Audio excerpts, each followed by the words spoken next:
Pagi ini kami berkumpul kembali bersama-sama umat-Mu di tempat ini. Kami merindukan Tuhan, Engkau berkarya selalu di dalam hidup kami, di dalam gereja-Mu. Inilah kami umat-Mu ya Tuhan. Tiba saatnya kami akan mendengarkan perkataan Tuhan, firman Tuhan. Roh Kudus urapi kami, urapi hamba-Mu, agar seluruh perkataan yang keluar adalah firman Tuhan yang hidup dan berkuasa. Perbaharui kami, kuatkan kami, koreksi kami ya Tuhan melalui firman-Mu. Biarlah kehidupan kami akan terus selaras dengan kehendak Bapa. Terima kasih Roh Kudus, Engkau hadir di tengah-tengah kami. Dalam nama Yesus Kristus kami berdoa. Haleluya, sama-sama katakan amin. Shalom, selamat pagi. Puji Tuhan. Ya, terima kasih untuk tim worship yang sudah melayani kita pagi ini. Ya, Bapak Ibu, tema kita pada pagi ini merupakan satu rangkaian dari tema kita bulan ini, yaitu menangkan pertandingan. Minggu lalu Ibu Suryani Pantau sudah menjelaskan tentang hal-hal apa saja yang kita perlu miliki untuk kita mengalami kemenangan. Dan dikatakan finishing well ya, artinya selesai sampai garis finish. Saudara, biarlah setiap minggu kita terus ada dalam sebuah kondisi pertandingan-pertandingan yang kita hadapi menuju kepada kemenangan. Amin. Apakah minggu ini saudara menang? Amin. Apakah minggu ini saudara tetap dalam roh yang bernyala-nyala? Iya, sekalipun mungkin ada tantangan ya. Tetapi keadaan rohani kita adalah tetap bersemangat ya. Baik, tema pagi ini adalah berdoa dengan persisten. Kita akan belajar tentang bagaimana kekuatan dan signifikansi dalam berdoa secara terus-menerus. Seperti yang kita akan baca dalam Lukas 18. Ya, mari kita akan baca bersama-sama Lukas 18 ayat 1 sampai 8.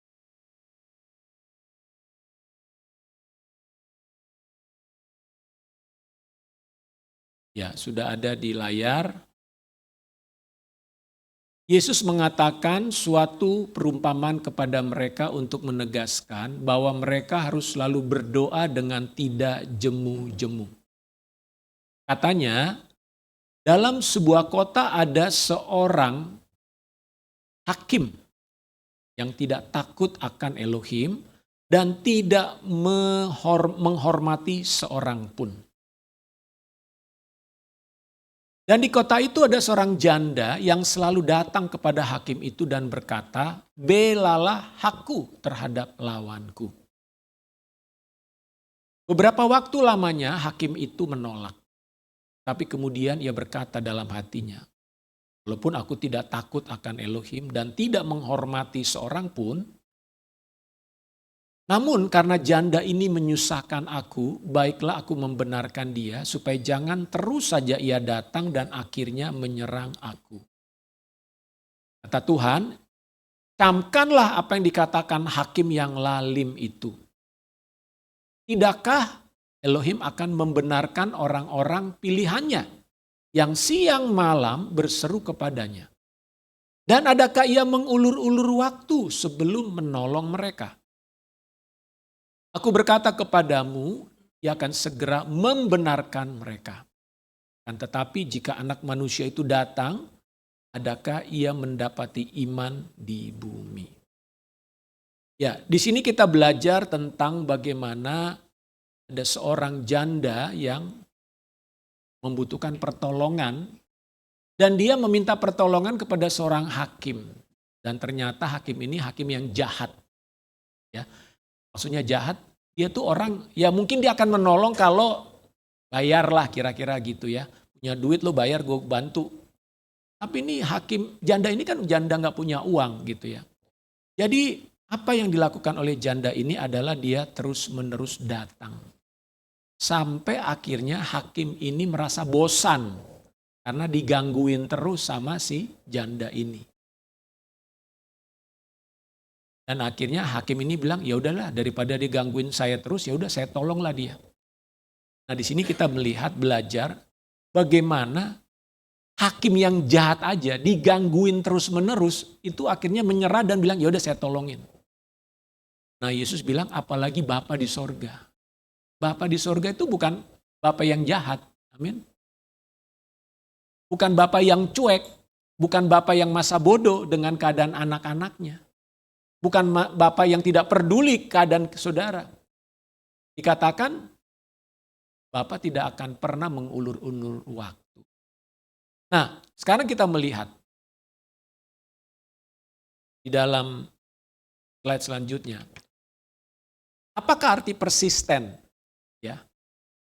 Persisten itu secara arti kata itu gigih. Ya, tekun, tidak menyerah dan terus-menerus. Saudara, ini adalah kata yang penting ketika kita bicara tentang doa. Kata yang penting untuk kita menjalani kehidupan rohani. Bahkan dalam kehidupan sehari-hari kita, kata persisten itu penting. Apakah kita gigih dalam melakukan sesuatu, dalam menginginkan sesuatu? Apakah kita tekun di dalam melakukan pekerjaan kita dan tidak menyerah dan terus-menerus? Doa itu juga hal yang sama, saudara. Doa itu harus persisten. Doa itu artinya harus gigih. Doa itu artinya tidak boleh menyerah. Baru sekali dua kali berdoa lalu kita ya udahlah. Udah doa nggak ada apa-apa, kita berhenti. Nah, mungkin saudara pernah mendengar istilah next push.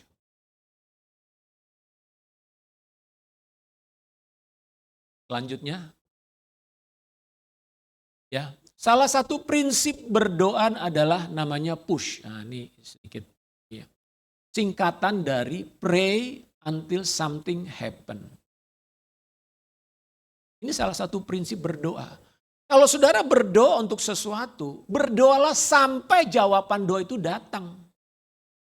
Jadi bukan berdoa karena saudara berhenti berdoa karena saudara bosan. Kalau saudara betul-betul menginginkan sesuatu terjadi dalam hidupmu, maka doamu gak boleh berhenti, saudara. Doa itu bukan kita lakukan karena kita lagi pengen berdoa. Lagi rasa pengen berdoa, saya berdoalah. Maka jangan heran, apa yang kita doakan seringkali, banyak kali doa kita tuh gak dijawab. Doa kita seringkali masih ngambang begitu ya. Kenapa? Karena doa kita tidak tekun. Ya, push itu sendiri kalau dalam bahasa Inggris artinya didorong ya. Mendorong. Nah, mendorong. Jadi kalau kita misalnya mau mobil mogok gitu ya. Mobil itu kalau mau jalan harus didorong misalnya. Nah, kita berhenti mendorong sampai mobilnya jalan atau sampai kita capek. Atau baru 2 meter, udahlah gak usah deh. Biarin aja deh. Ya dulu saya mobilnya sering mogok ya. Ada mobil saya sering mogok. Kenapa? Karena akinya udah soak gitu ya. Nah, salah satu cara adalah mendorong begitu. Dan didorong ini harus sampai mesinnya hidup. Demikian juga dalam hal doa, saudara-saudara. Jangan biarkan rasa bosan atau lelah dalam jiwa kita, lalu kemudian kita berhenti berdoa. Doa adalah sesuatu yang harus terus dilakukan sampai terjadi jawaban. Amin. Siapa di sini yang merasa berdoa udah sekian lama, sudah berhenti berdoa. Merasa doanya udah gak mungkin dijawab. udah kelamaan, bahkan udah lupa kali ya. Karena berdoa udah lupa. Lanjut, saudara, mengapa kita perlu berdoa? Karena Tuhan adalah sumber jawaban dan pertolongan kita. Amin. Kenapa saudara berdoa? Karena memang jawabannya harus dari Tuhan. Jawabannya adalah, pertolongannya adalah dari Tuhan. Next slide-nya udah belum? Nah, tolong ikuti ya. Tuhan itu adalah sumber jawaban dan pertolongan kita, saudara. Mungkin ada orang malas berdoa karena merasa, nah ini nggak perlu keterlibatan Tuhan lah. Saya masih bisa usaha gitu ya. Saya masih punya si A, si B, si C. Kadang doa kita tuh hanya sekedar ya formalitas aja. Tapi mungkin yang kita harapkan adalah pertolongan manusia. Tetapi kalau kita mengerti dan menyadari Tuhan, ini pertolongan ini hanya dari Tuhan. Maka doa itu harus menjadi hal yang terus-menerus kita lakukan. Dan saudara tahu Yesus mengatakan tadi, Tuhan tidak pernah menolak. Tuhan tidak pernah menolak doa saudara. Ya. Nah, kadang-kadang ketika doa kita belum dijawab Tuhan, langsung kita berasumsi dan menyimpulkan, oh ini mungkin bukan kehendak Tuhan. Ya. Mungkin ini bukan kehendak Tuhan. Tapi apakah benar bukan kehendak Tuhan? Ya. Dalam ayat tadi, next, di sana dikatakan Tuhan itu memberi keadilan kepada orang-orang pilihannya yang siang malam berseru kepadanya. Dan Tuhan tidak menunda-nunda jawaban. Bapak Ibu Saudara, apakah saudara berdoa siang dan malam? Ya saudara, ada sesuatu yang saudara minta kepada Tuhan? Apakah saudara berdoa secara konsisten? Nah, ini saya lagi banyak mengajar, ada oma-oma di sini. Biasanya kami selesai ibadah, saya ajak kumpul nih, banyak oma-oma ya. Ayo kita kumpul, saya mau ngajar kita tentang doa, saya bilang. Nah, salah satu yang saya katakan, kalian berdoa konsisten gak berdoa? Maksudnya apa konsisten berdoa? Saudara hari ini berdoa, besok berdoa gak? Lusa berdoa gak? Jujur, apakah kita berdoa untuk hal yang sama terus menerus setiap hari? Atau kita menganggap doa itu sekali-sekali aja cukup? Kan Tuhan tahu doa kita. Untuk apa saya berdoa setiap hari? Nah, inilah kuncinya. Bahwa doa kita menjadi lebih lambat dijawab bukan karena Tuhan itu tidak mendengar doa kita. Masalahnya kita tidak konsisten dalam berdoa. Memang ada doa yang dijawab cepat, ada doa yang dijawab lama. Tetapi berdoa adalah sesuatu yang harus terus-menerus kita lakukan secara konsisten, persisten, sampai ada ukurannya sampai ada jawaban, saudara. Ukurannya sampai ada jawaban.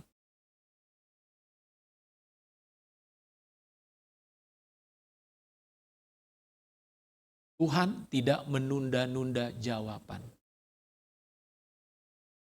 Saya percaya Tuhan tidak pernah menunda-nunda jawaban bagi kita. Kenapa? Itu Yesus sendiri yang mengatakan.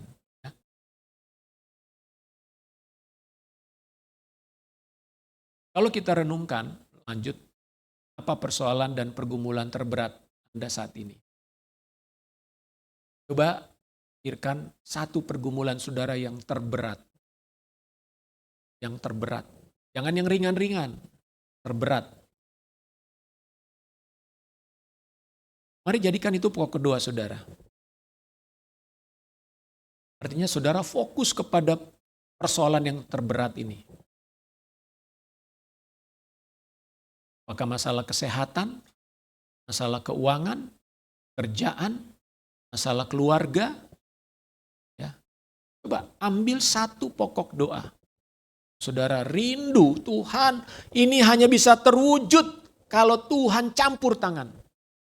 Ini hanya bisa terjadi kalau engkau yang melakukannya Tuhan. Justru kita membutuhkan doa dalam kondisi yang seperti itu. Atau sebaliknya, selain pergumulan, apa mimpi saudara? Karena doa bukan hanya sebuah pergumulan, tapi juga mimpi, harapan, kerinduan. Apa kerinduan terbesar saudara hari ini? Kerinduan saudara yang paling dalam. Yang saudara inginkan Tuhan bisa ini terwujud.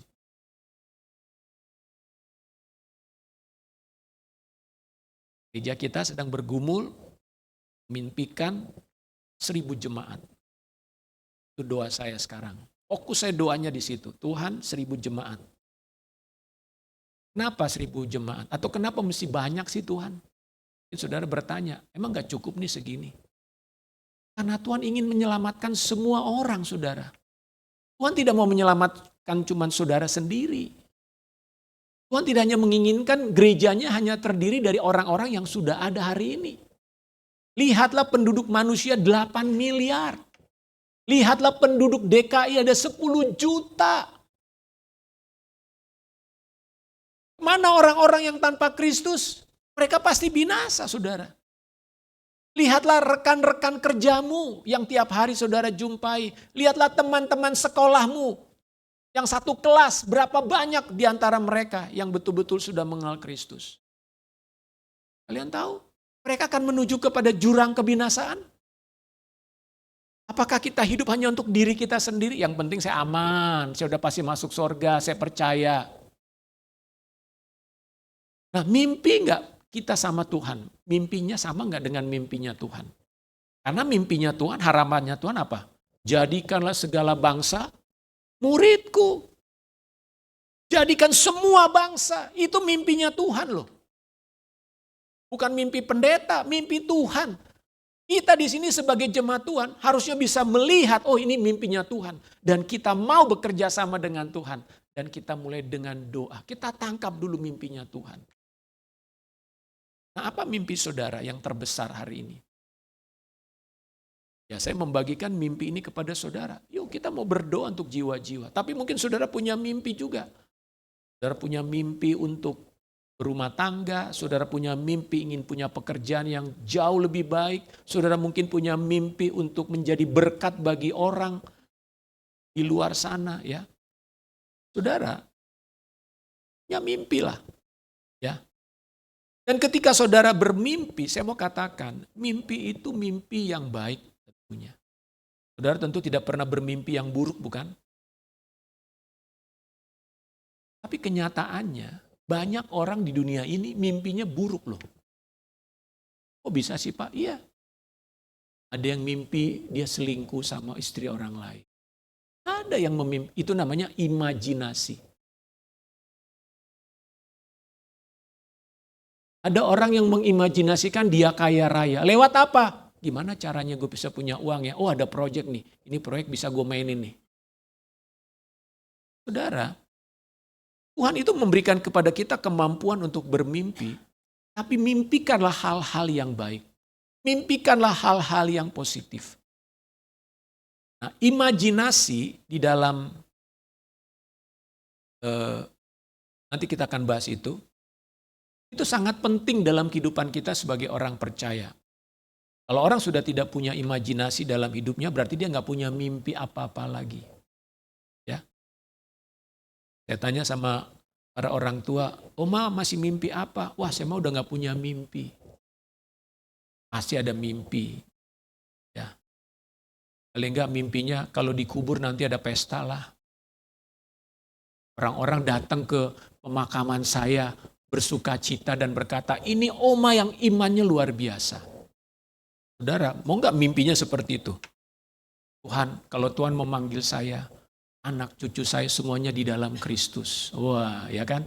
Kalau Tuhan memanggil saya, orang-orang akan memuji Tuhan karena karya-karya Tuhan di dalam hidup saya. Jadi semua kita harus bisa mempunyai mimpi. Ya. Mungkin mimpi, saya pengen kaya raya, udah gak lagi, mungkin ya. Tapi setiap kita, Tuhan katakan bermimpilah. Ya, milikilah mimpi dalam hidupmu. Nah pertanyaannya bagaimanakah mimpi-mimpi itu dapat terwujud? Nah disinilah peranan doa menjadi penting saudara. Antara harapan, mimpi, dan pergumulan. Ya, pergumulan mungkin kesulitan-kesulitan yang sedang kita hadapi, tapi mimpi juga merupakan hal yang perlu kita doakan. Nah, mari kita lihat next selanjutnya, tokoh-tokoh dalam Alkitab. Ya. Bagaimana mereka berdoa tidak satu kali, dua kali saudara. Kita lihat contoh dalam Alkitab, Daniel itu berdoa 21 hari.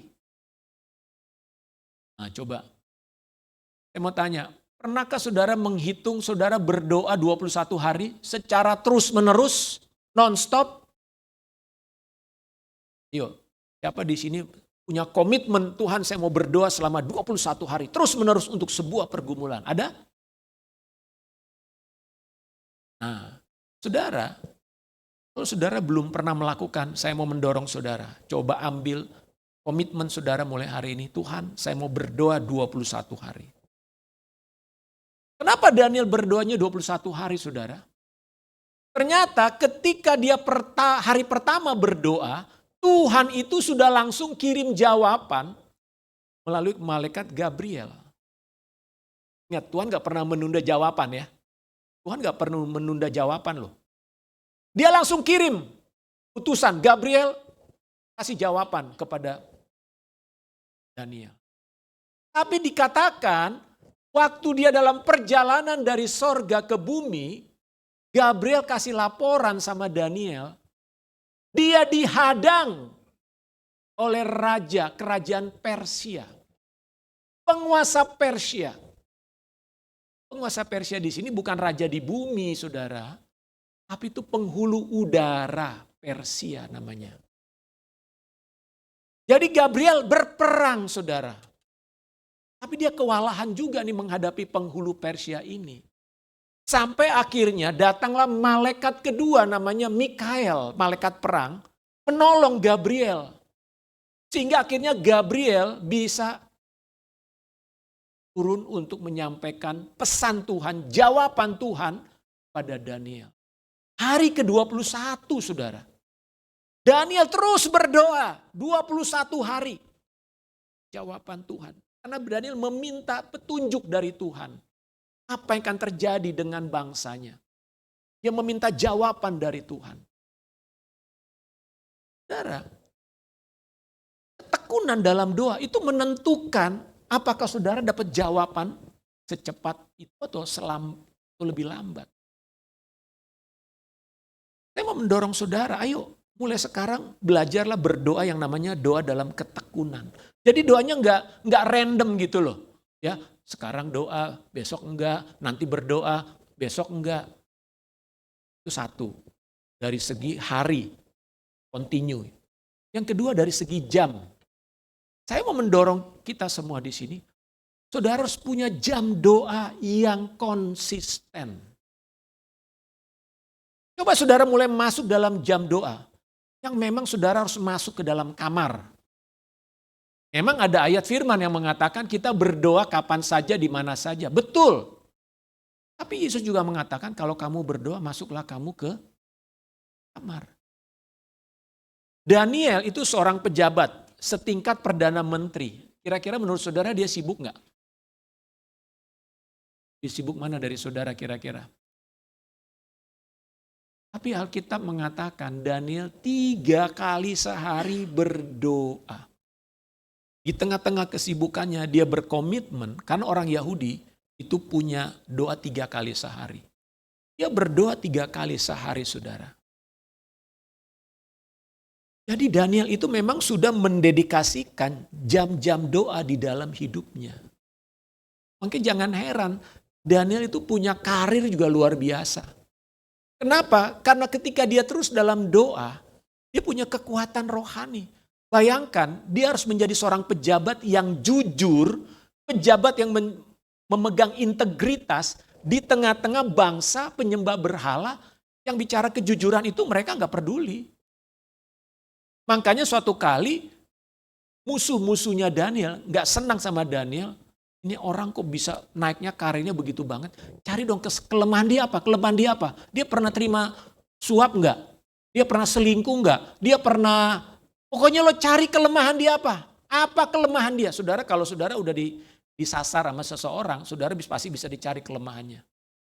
Tapi aneh, mereka bilang kita nggak mendapati satupun kelemahan Daniel dalam soal pekerjaannya, dalam kehidupannya.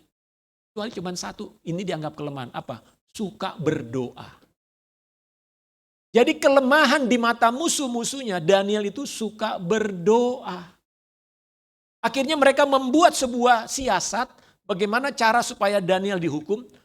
Kita ngomong sama raja, supaya dalam 1 bulan 30 hari, semua orang di kerajaan Persia ini tidak boleh berdoa kecuali kepada raja. Jadi kalau rakyat, pejabat pengen berdoa sama ilahnya masing-masing, dilarang. Berdoanya harus sama raja. Ini Raja Darius, entah kenapa yang ngikutin aja lah. Dan korban daripada peraturan ini adalah Daniel. Nah, mereka memang ingin menjebak Daniel. Nah, mereka tahu Daniel itu sukanya berdoa. Tapi apakah karena ada peraturan raja itu, Daniel jadi nggak berdoa? Enggak, saudara. Dia tetap berdoa. Seperti kebiasaannya, dia tetap berdoa 3 kali sehari. Dan karena itulah Daniel akhirnya dijebak dan dia harus masuk ke gua singa. Itu latar belakangnya kenapa Daniel itu masuk ke gua singa, saudara. Karena dia tetap berdoa di tengah-tengah orang-orang yang ingin menjebak dia. Nah, jadi Bapak Ibu Saudara, berdoa itu sesuatu yang harus kita tekuni. Doa itu bukan karena kita kurang pekerjaan, ini lagi ada waktu nih, yuk kita doa yuk. Saudara, saya katakan kita bisa berdoa kapan saja, di mana saja. Tetapi juga penting saya mau katakan, saudara harus punya jam doa secara khusus. Terserah saudara mau jam berapa berdoa. Ada orang yang menyiapkan waktu doa pagi. Ada orang menyiapkan doanya malam. Kemarin waktu saya sampaikan sedikit sharing tentang ini, ada yang bilang gini, ya saya berdoa jam 9 malam, oke. Saya tanya, kalau jam 9 malam saudara lagi nonton, kira-kira gimana? Wah, pas nih sinetron yang bagus nih. Saudara pilih mana? Nonton apa berdoa? Ini lagi sinetron nih, doa. Ntarlah doanya minggir dulu. Artinya kalau kita lebih memilih nonton, kita belum menjadikan jam itu jam doa kita, saudara. Karena apa? Jam doa kita masih bisa kita geser. Tergantung kebutuhan kita, tergantung kita punya prioritas. Oke, saya bilang, memang kalau kita mau komitmen dengan doa konsisten, persisten, ayo. Saudara harus mendedikasikan waktu saudara untuk Tuhan di jam-jam tertentu. Mungkin bukan soal lamanya ya. Tetapi saudara mengatakan, Tuhan, ini adalah jam di mana saya bersekutu denganmu. Dan saudara bisa bilang sama orang serumahmu, sorry, jangan ganggu saya, ini jam doa saya.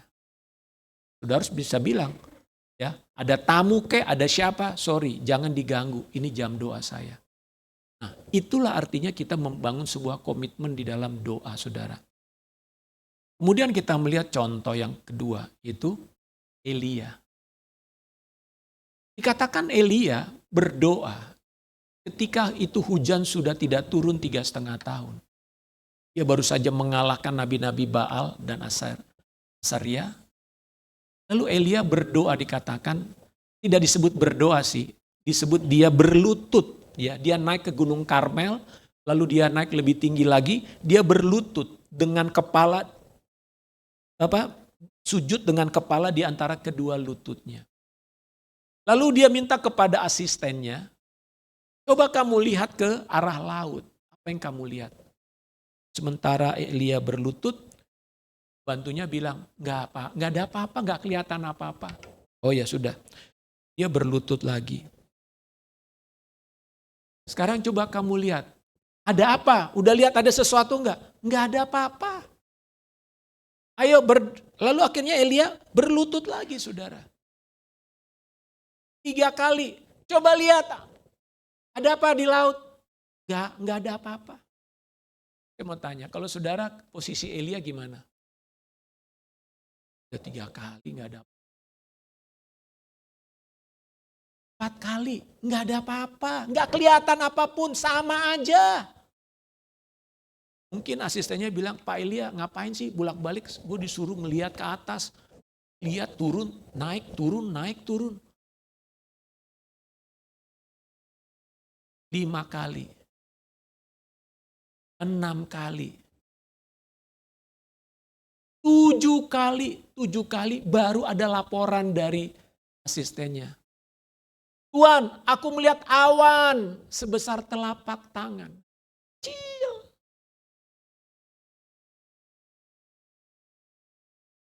Kelihatan kecil, tapi bagi Elia itu tanda dari Tuhan. Hujan akan segera turun. Saudara, berdoa itu kembali lagi. Bukan kita mau berapa kali berdoa, tapi saudara mengharapkan gak jawaban dari Tuhan. Maka artinya teruslah berdoa sampai jawaban itu datang. Ya, di Tuhan. 2 minggu lalu, saudara kita Yanti dan Bill sudah melangsungkan pernikahannya. Mereka menikah di usia yang tidak muda, saudara. Saya percaya itu jawaban doa, amin. Nah, artinya jawaban Tuhan itu ada. Jadi punya harapan bagi yang belum menikah.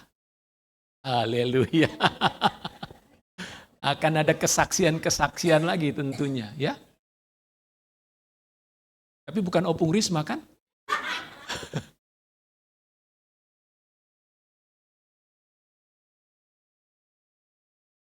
Di jaringan doa regional kami ada 2 pagi ya. Zoom. Itu banyak ibu-ibu yang udah janda semua. Ya. Jadi kami suka ledek-ledekan gitu ya. Ini gimana ibu ini masih mau menikah? Sudah lebih merdeka saya sekarang katanya. Suami sudah bersama dengan Tuhan Yesus, saya bisa menikmati hidup saya sekarang. Oh ya puji Tuhan. Jadi gak perlu lagi ya doa untuk cari suami ya. Enggak Pak, ngapain katanya ya. Iya. Ya, masing-masing ada penderitaannya Bu. Yang belum menikah ada penderitaannya, yang udah menikah ada penderitaannya, yang jadi janda juga punya penderitaannya, ya. Ya, ada kesusahan lah masing-masing ya. Nah, jadi di sini Elia berdoa 7 kali, saudara. Luar biasa. Kemudian kita lihat yang selanjutnya ya, bahwa doa itu ternyata bisa berkali-kali. Alkitab mencatat Yesus berdoa 3 kali di mana? Di taman Getsemani. Kenapa Yesus perlu berdoa 3 kali, saudara? Emang gak cukup sekali berdoa? Apa sebetulnya yang Yesus cari dalam doa di taman Getsemani? Dia butuh kekuatan, saudara. Dia tahu dia harus menghadapi salib. Itu pergumulan yang berat bagi Yesus, saudara harus ngerti. Dia memang berharap kalau bisa, lalukanlah cawan ini daripadaku. Tapi dia berkata, Tuhan kehendak-Mu yang jadi. Kenapa? Karena kematian Yesus di atas kayu salib itu adalah harus untuk keselamatan manusia. Nah, Yesus berdoa pada dasarnya adalah agar dia mendapat kekuatan.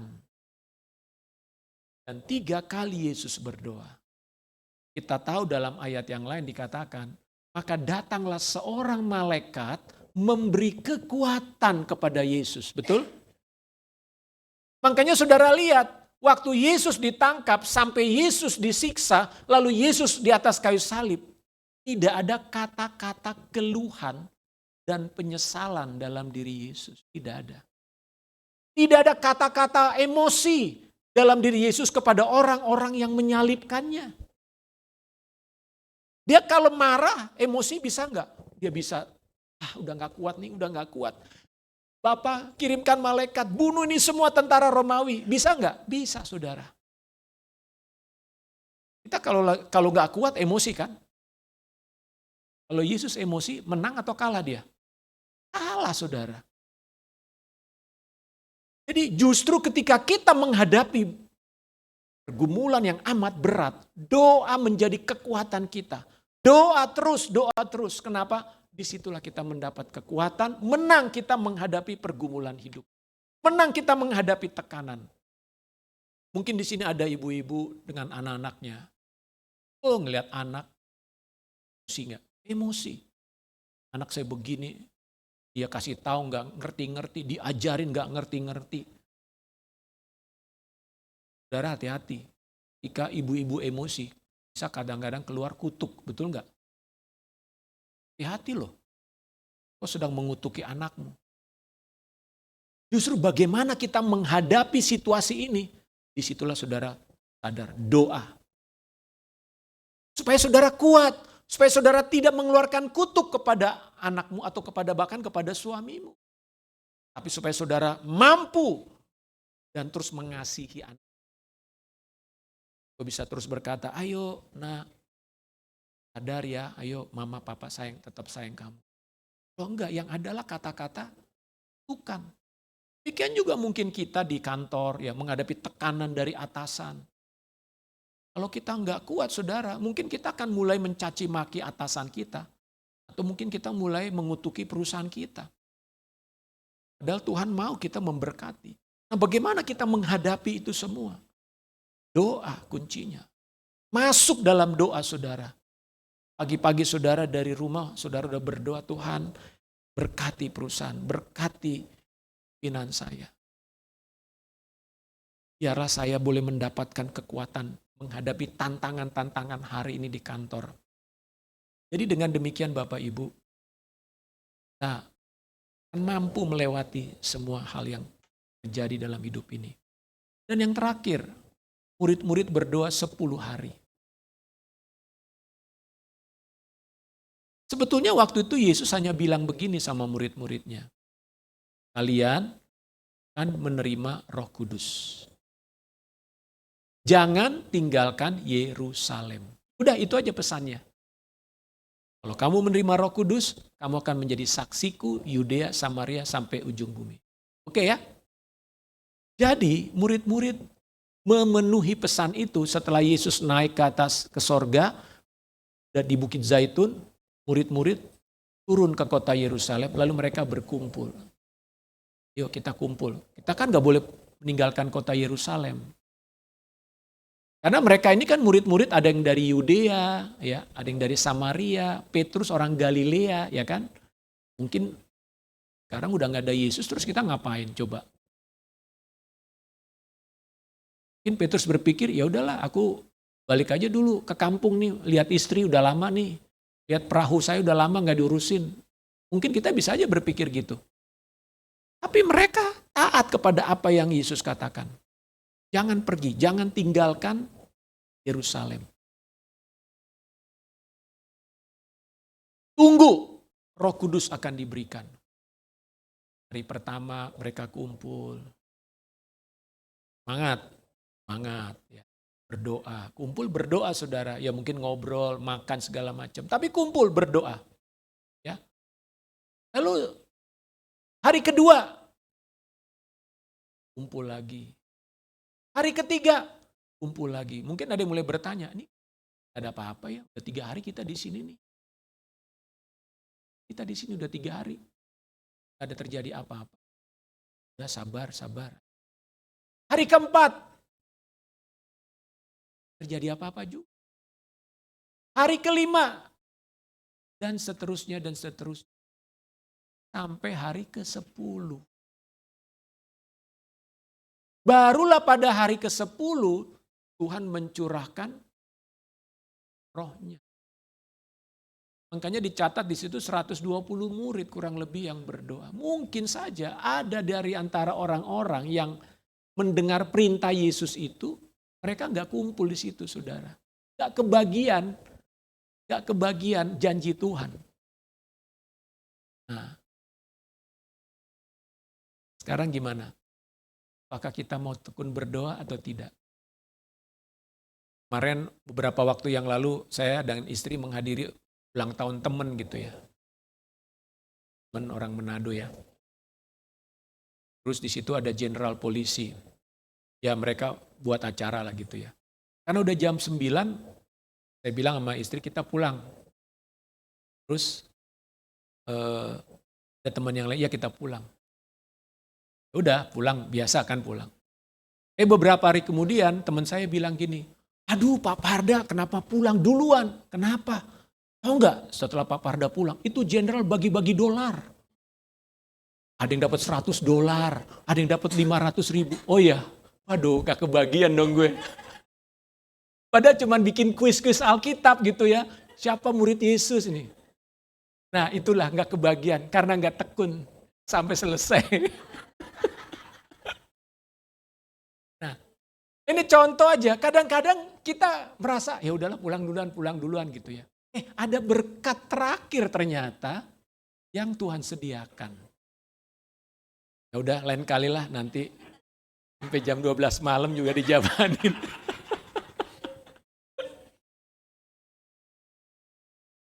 Oke. Nah, jadi percayalah Tuhan menjawab doa kita. Amin. Lanjut. Ini masih ada beberapa slide lagi. Sekarang pertanyaannya gini, mengapa jawaban doa tampaknya lama? Nah ini kan suka jadi pertanyaan kita ya, kenapa sih jawaban doa itu lama? Lanjut. Nah, Yakobus 4 ayat 3 mengatakan, atau kamu berdoa juga tetapi kamu tidak menerima apa-apa karena kamu salah berdoa. Ternyata doa itu bisa salah saudara. Mungkin kita nggak menyadari ada doa yang salah. Nah inilah yang perlu kita merenung, Tuhan doa saya salah nggak ya? Salah dalam arti apa nih? Bisa macam-macam saudara. Bisa macam-macam. Bisa karena motivasinya salah. Ya.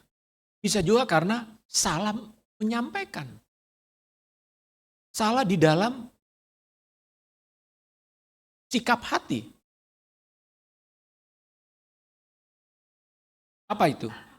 Satu, coba kita lihat. Lanjut.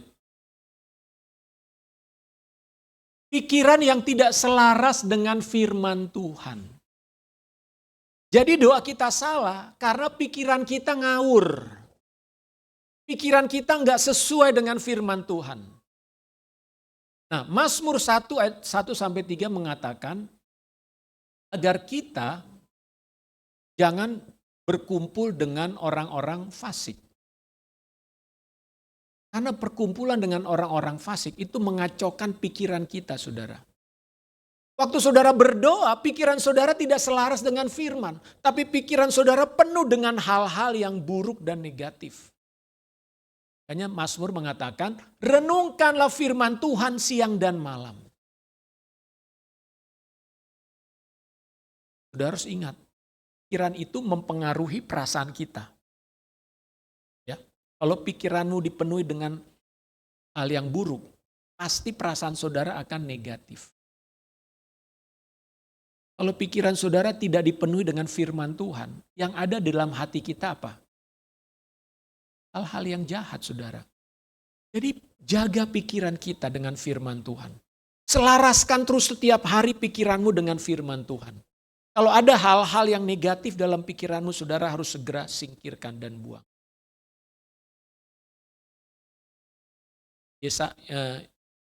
Yosua 1 ayat 1 mengatakan, renungkan firman Tuhan siang dan malam. Amin. Oke, selanjutnya. Berdoa dalam keraguan. Dalam Matius 7 ayat 7-8, Tuhan mengatakan, mintalah maka akan diberikan. Carilah maka kamu akan mendapat dan ketuklah maka pintu akan dibukakan. Artinya jangan ragu. Kalau saudara berdoa untuk sesuatu apapun itu, masuk pergumulan tadi yang berat, Saudara harus percaya ketika saudara meminta kepada Tuhan, maka Tuhan akan menjawab. Dalam Mazmur 145:19 dikatakan, Tuhan melakukan kehendak orang-orang yang takut akan Dia dan mendengarkan teriak mereka yang minta tolong. Jadi percayalah Tuhan mendengar seruan saudara. Kemudian Matius 18 ayat 20 sangat terkenal. Bahwa apabila 2 atau 3 orang bersepakat berdoa. Nah, saudara perlu cari teman juga untuk berdoa bersepakat. Suami istri atau dengan sahabat, ya. Yuk. Jangan jadi orang Kristen yang sendiri-sendiri. Ambil waktu berdoa, ya. Saya mendengar kesaksian seorang ibu di JDR gitu ya. 2 orang ibu nih, yuk kita bersepakat berdoa. Mereka berdoanya hanya lewat WA ya, WA call gitu. Mereka bersepakat dalam doa saudara. Dan Tuhan menjawab doa-doa mereka. Jadi kita harus membangun iman akan hal itu. Jadi dengan demikian Bapak Ibu Saudara, mari kita bertumbuh di dalam doa. Amin. Ya. Jadi pulang dari ibadah ini, saudara ambil komitmen kepada Tuhan. Tuhan, aku mau berdoa dengan lebih tekun lagi. Secara konsisten, berdoa tiap hari. Bahkan untuk satu pokok doa saja. Coba saudara ambil komitmen Tuhan 30 hari ke depan saya akan berdoa setiap jam 5 pagi. Atau setiap hari saya akan berdoa jam 10 sampai jam 11 malam.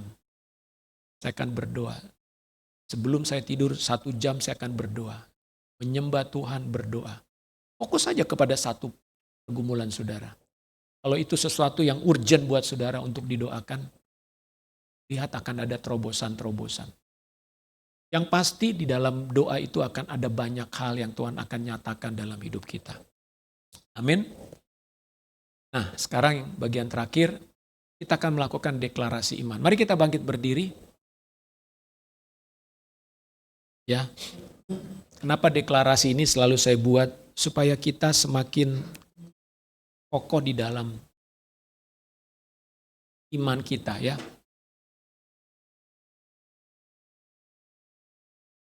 Oke, pertama kita akui bahwa Yesus adalah Tuhan dan Juru Selamat. Katakan, Yesus adalah Tuhan dan Juru Selamatku yang hidup. Yesus adalah gembalaku yang baik, saya tidak berkekurangan.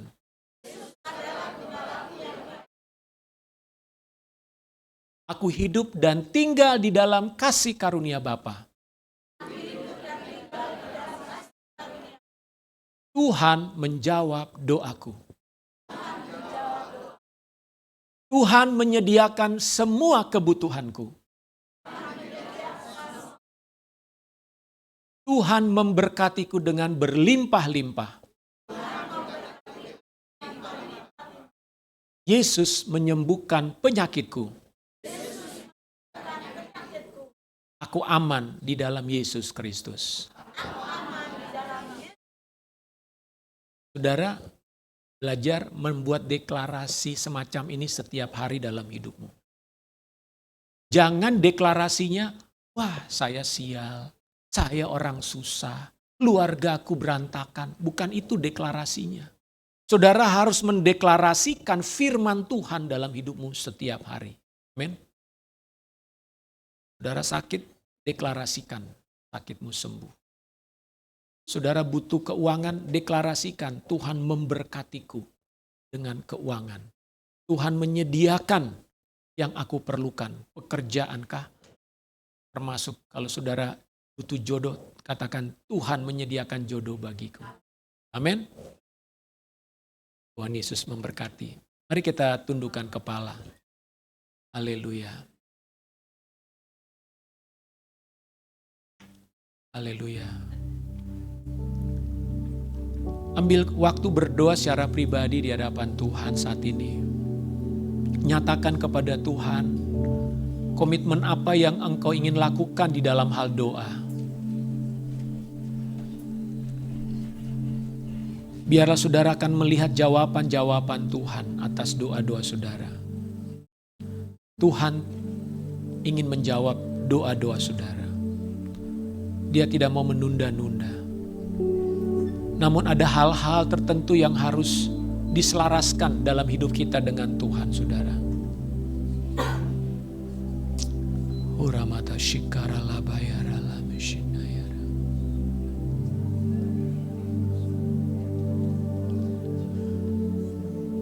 Terima kasih Yesus.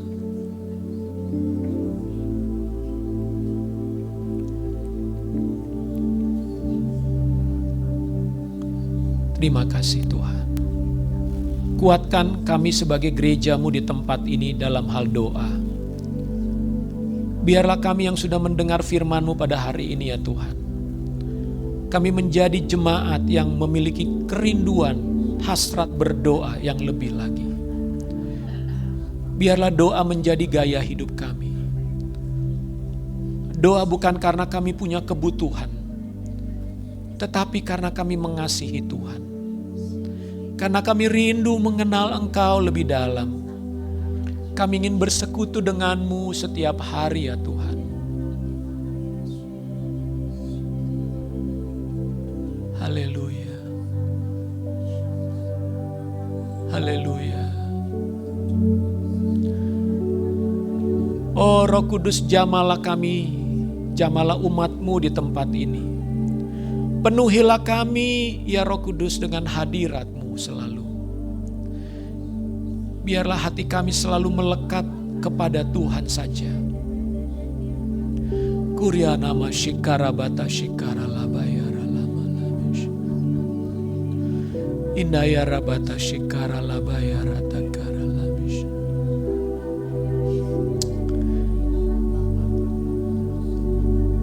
Terima kasih Tuhan.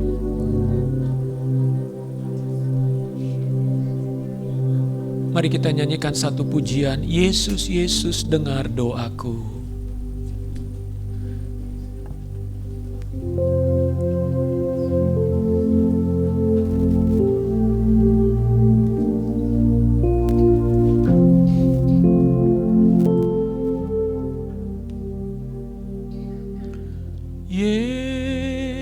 Yesus, Yesus,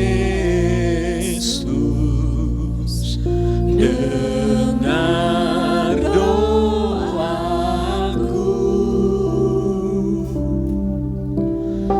Janganlah Tuhan lalui. Berilah berkat-Mu, berilah berkat-Mu. Yesus, Yesus.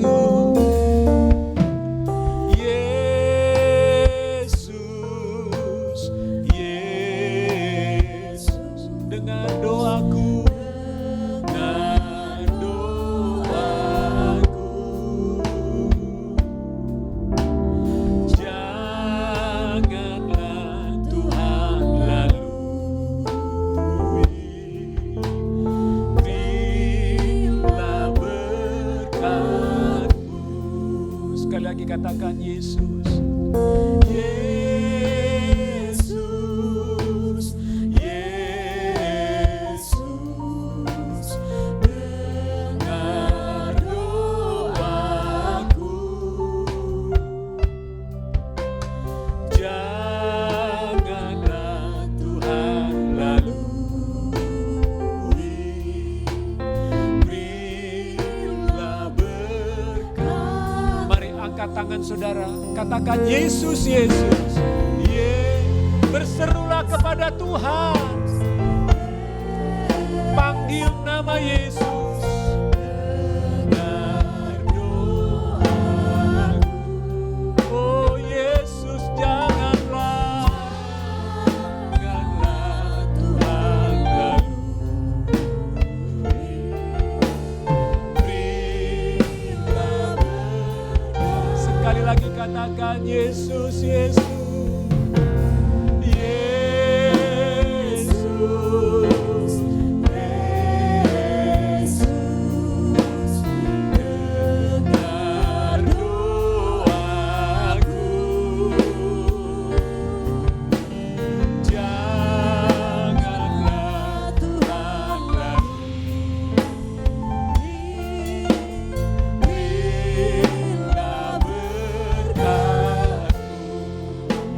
sementara singer menyanyikan, tetap angkat tangan saudara kepada Tuhan.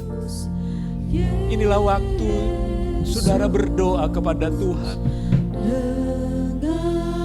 Percayalah kepada Dia saudara, jangan dengan keraguan. Tuhan mau menjawab doamu. Tuhan mendengar doamu. Jangan putus asa. Sampaikan apa yang menjadi kerinduanmu. Apa yang kau gumuli hari-hari ini. Apa pergumulanmu yang terberat.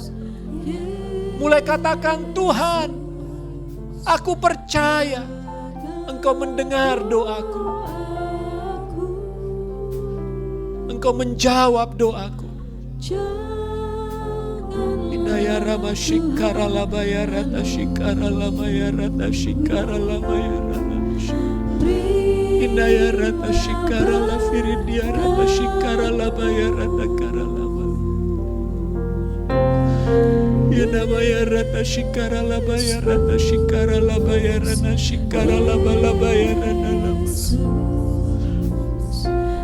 Bapa, hamba berdoa biarlah pintu surga terbuka bagi gerejamu, bagi umatmu pada siang ini. Tuhan, Engkau yang menjawab doa-doa umatmu.